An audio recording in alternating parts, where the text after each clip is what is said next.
सदर बघा महाविकास आघाडी ही आमची तयार झालेली आहे, बरोबर आहे.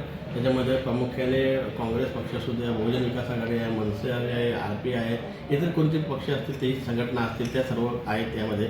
आणि बघितल्यानंतर महाविकास आघाडी जी आहे त्यांचा प्रचार किंवा त्यांचे उमेदवार एक चांगल्या प्रकारे रिझल्ट येतो आहे समोर. आजपर्यंत तो प्रचार एकदम चांगला आहे, लोकांचा प्रतिसाद चांगला आहे, लोक ग्राउंड लेवलला विचारतात अशी परिस्थिती आहे. कारण गेल्या 2 ते 6 महिन्या अगोदर पहिलं तुम्ही गणपती गेले, दिवाळी, वर्षभरात अनेक म्हणजे समस्या आल्या. आज पहिल्यांदा यावर्षी असं झालं की गणपती खड्ड्यात गेले, दिवाळी खड्ड्यात गेली, नवरात्री खड्ड्यात गेली, अशा प्रकारचे सण या खड्ड्यात गेले.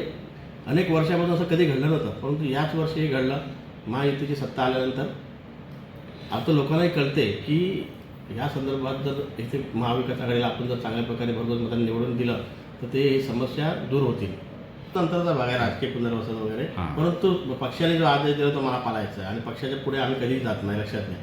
आता मला महाविकास आघाडीच्या माध्यमातून मला ही जबाबदारी दिलेली आहे की 20 नंबर वॉर्डसुद्धा बघायचा आहे, 21 नंबर बघायचा आणि 22 नंबर बघायचा आहे. या तिन्ही वॉर्डला लक्ष द्यायचं आहे आणि त्यांना भरघोस मताने विजयी करायचं आहे. आणि मी या तिन्ही वॉर्डला रोज चांगल्या प्रकारे फिरत असतो. म्हणजे आमचे बघा ना, प्रफुल्ल पाटील साहेब एक आहे, आमचे आहेत, एक आमची 16 नंबरला पाटेकर ताई आहे.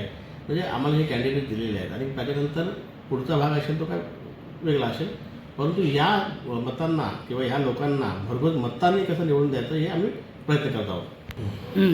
साहेब, मी मतदारांना हेच सांगेन की गेल्या तुम्ही एका वर्षामध्ये विकास जो ज्या पद्धतीने व्हायला पाहिजे तो झाला का, नसेल झाला तर त्यांना पर्यायी मार्ग आहे. आज महाविकास आघाडी इथे निवडणूक लढत आहेत, महाविकास आघाडीचे अनेक उमेदवार आहेत, तर त्यांना भरघोस मतांनी विजयी करा. आणि प्रत्येक महाविकास आघाडीचा जो उमेदवार आहे त्यांचं सिटी म्हणून सिटी चिन्ह आहे आणि त्या सिटी चिन्हाचं बटन दाबून त्यांना विजयी करा.